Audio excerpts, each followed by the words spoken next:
You're listening to Damage 365 Radio, and this is ECW Original, the Angry Amish Warrior Roadkill. Chickens.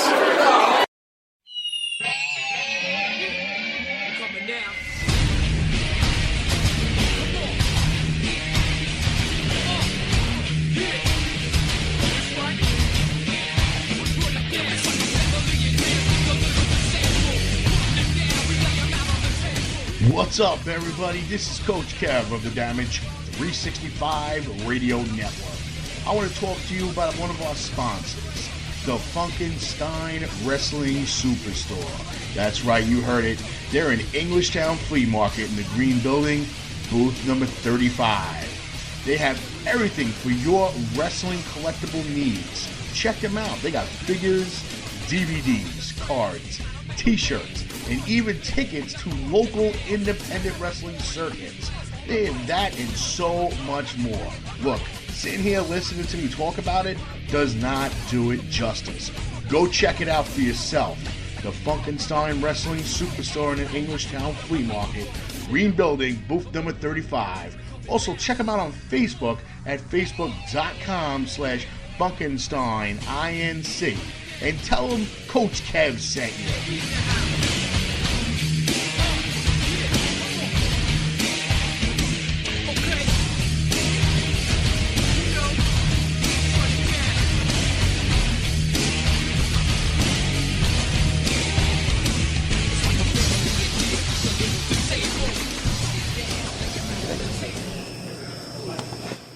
This is former WWE superstar The Patriot, and you're listening to Damage 365 Radio. Do not touch that dial. USA, USA, USA! The following announcement has been paid for by the New World Order. And we're back, ladies and gentlemen, and we are being joined by former WWE Tag Team Champion, part of the faction known as La Resistance, the Iron Man, Rob Conway. Rob, welcome to the show. I appreciate you having me, man. So we want to talk a little bit about the early Rob Conway, the back in the day Rob Conway, and when you were a kid. How did you decide? Like, what was the moment that it clicked that you said, "I want to be a professional wrestler"? I don't think there's ever a moment that you know or believe you're going to be a professional wrestler. I think that anybody that watches it thinks, "Man, that looks fun. I'd like to do that." But how do you do it? I mean, how's a guy from Indiana going to become a professional wrestler? So I played, baseball and basketball and ran track and got a basketball scholarship and started lifting weights and, just watched it on TV, but never dreamed that it's something I could do. And then as I started to get bigger and started to get into amateur bodybuilding, I really was watching wrestling, every Monday, the Monday Night Wars, and Saturday. And then I was driving on my way to work, and I looked over, and there was a sign that said the Danny Davis School of Professional Wrestling, live wrestling, Sunday at 7 p.m. And I was like, oh, wow, you can learn to wrestle.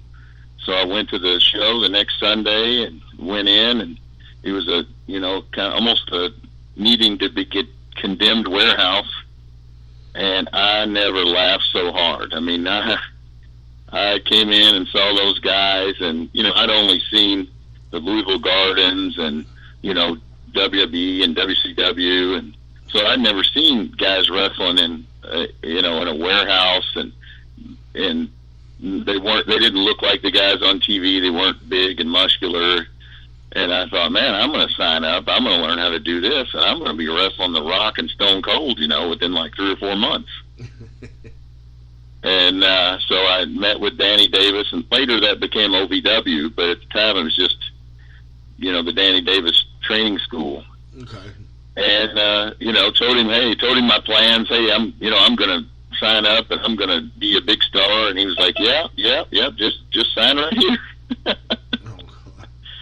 Just pay your money and sign up, and yeah, you're going to be a big star. And I was immediately went to training, and all those guys I was laughing at, I immediately had nothing but respect for. Like, wow, this is way harder than I ever thought it was going to be. Now, it's funny because we're bringing in Danny Davis at the end of the year to a convention, so that's why I kind of laughed at that his name got mentioned already on the show. Well, there's two Danny Davises. There's the Nightmare Danny Davis. Okay. And then there's the referee from WWF, Danny Davis. Well, which one you referring to? The Nightmare Danny Davis from the Mid-South area is the one that trained me and Eugene and Randy Orton and Cena and Brock and all them. So he's known for his training more than he's known even for his professional wrestling, because he didn't wrestle in the WWF. Okay. All right, yeah, we're bringing in Dangerous Danny Davis, the referee. Dangerous Danny Davis, yeah. The referee turned professional wrestler. Yeah. Okay, so now walk us through. When is the first time that you kind of got your feet wet with WWE, and who did you first? Not go up against, but the first person you might have met from WWE. Well, Danny Davis was in Jeffersonville where I trained, which is right across the river from Louisville, Kentucky. He was really good friends with Jim Cornette.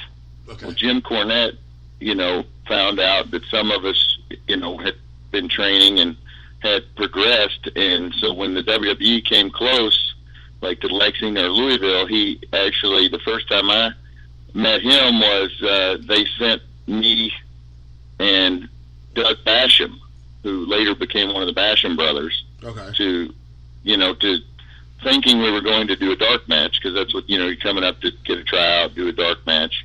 And I hadn't been training. I'd only been training for right about a year. And I got to Lexington, and, at that time it was 98, the Road Warriors were there, and Mark Henry was pretty new. The Hardys had just gotten signed. Edge and Christian were in the Brood. And we got there, and we were hoping we were going to get a dark match. We didn't know how it worked, and instead they ended up putting us in jumpsuits. And Kane was feverishly looking for The Undertaker and grabbed me and threw me into the side of a semi and then choke slammed Doug onto a Tommy lift on a truck.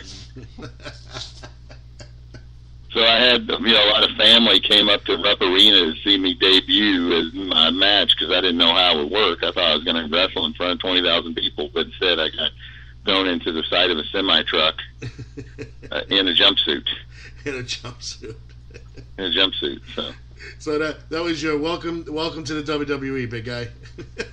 Yeah, and then from that, the next time I came hoping to get another tryout, I think I was in Cleveland, and instead they decided they were going to fire Kane from the corporate ministry, and I was one of 7 guys who came down who were from the mental institute to come and take Kane away, and they beat up everybody except me, because I had just dropped my billy club and turned around and ran back up the ramp, which was my instructions.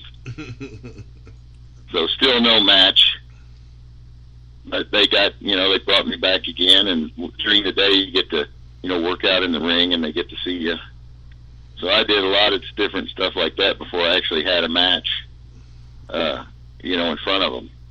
One time I was a security guard, and Austin got thrown through a plate glass window, and I was on the phone in my security office. So it's funny because now you think back of all this, and we could picture you, like we could point you out in our heads, going, "Oh my God, that was him." It's kind of like now when they had the Rosebuds with Adam Rose and all these guys, dancing around like a bunch of knuckleheads, and then later on you see them, they're actually wrestling in NXT and WWE, and you're like, "Oh my God, that's where they all started." Oh, that's pretty good. Now, when did the idea of would we lose our? Hold on one second. Did we lose our Bluetooth? Bluetooth.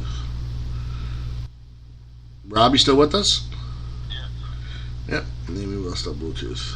Okay. All right, no problem.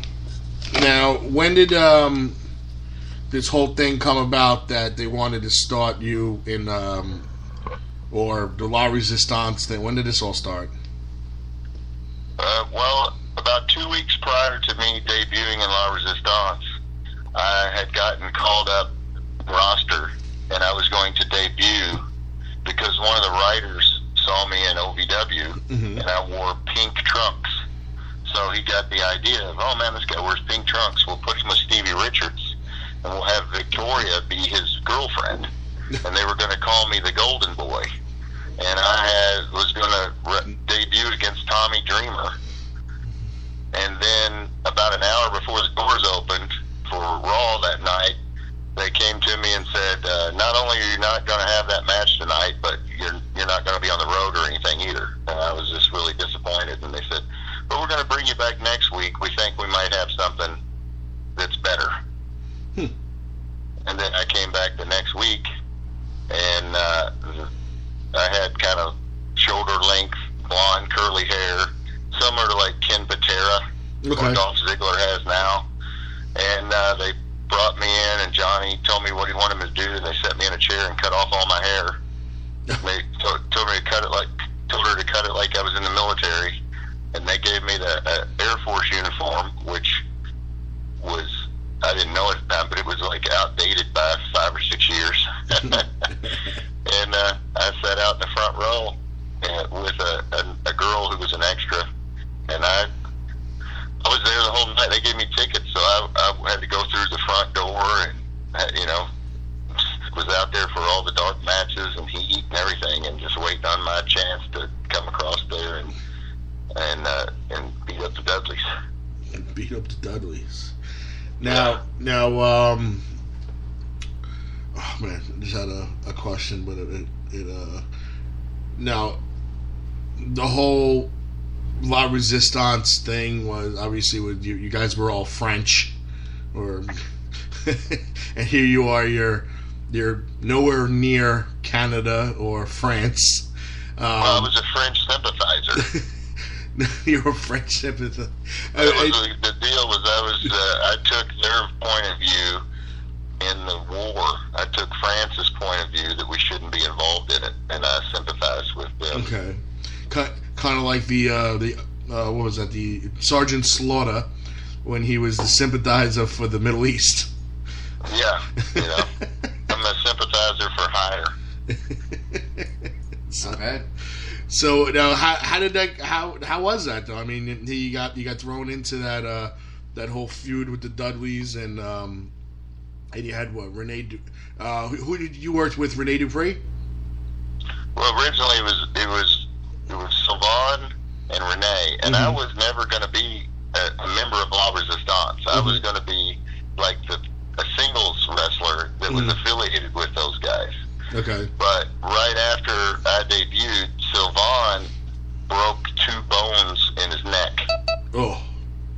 So we had a 3-on-2 match because I had powerbombed Spike Dudley through a table, and so we had a 3-on-2 handicap match in which we lost, and then Sylvain had to take like 3 months off to try to get his neck to heal, and then basically Jim Ross told Sylvain to give me all of his gear, and I was just going to take his place. Just like that. No one will notice.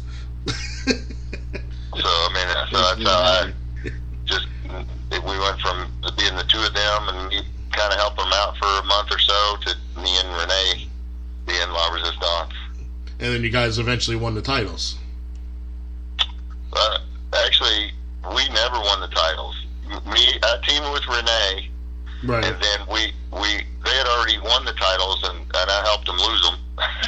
And then what happened was at WrestleMania 20, after we were in a 4-way match, and after that match, like the next Raw,